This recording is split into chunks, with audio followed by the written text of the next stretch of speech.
This Uber driver unmasked an unfaithful husband in front of his wife. All right, listen up, all you cheaters.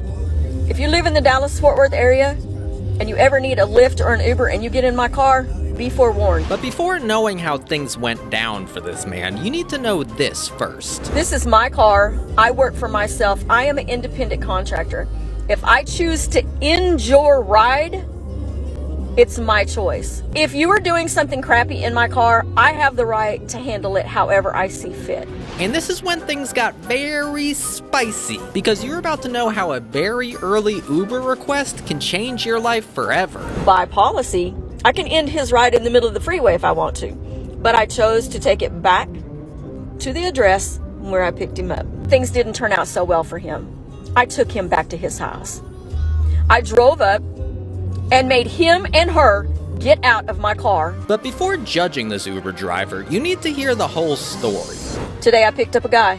His wife and his kids walked him out to the car, said, "I love you, Daddy," blah, blah, blah. So he gets in, he says, "Hi." He goes, "I added a stop." I said, "I saw that." So we go and we pull up at the stop, and this lady comes out, and she's got a little bit of luggage, like a handbag and a tote, a small tote. She gets in and she's like, "I am so glad you finally got away from your wife." So then he kisses her, and it wasn't a "hi, how you doing" kind of kiss. And to erase every doubt about their relationship, they continued their conversation, giving away more evidence. She says, "I'm tired of you putting me off. When are you going to leave?"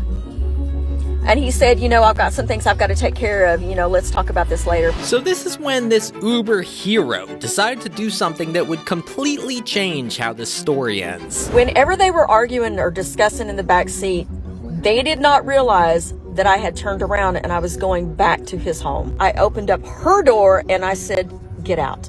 Right then and there, he saw where he was and he said, "Oh my God, no, don't do this, don't do this, don't do this." I said, "You get out too." I said, "Both of y'all get out." His wife heard the commotion and she came outside and she's like, "What's going on?" I said, "I don't know. Ask your husband and his mistress."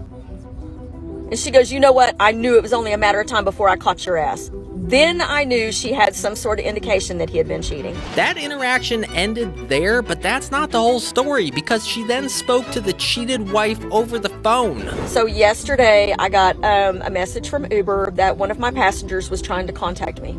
I said, "I'm so sorry, if I affected anything that was going on in your life." And she said, "No, I already had some clues that he was cheating." She goes, "I just didn't have proof." And she goes, "And you gave me all the ammunition I needed." She goes, "I just want you to know that you're an angel. You're my hero." She goes, "And I just want to thank you so, so much." So she did put him out, that she is filing for a divorce, and it's a wrap for him. What do you think about her decision? Would you do the same thing?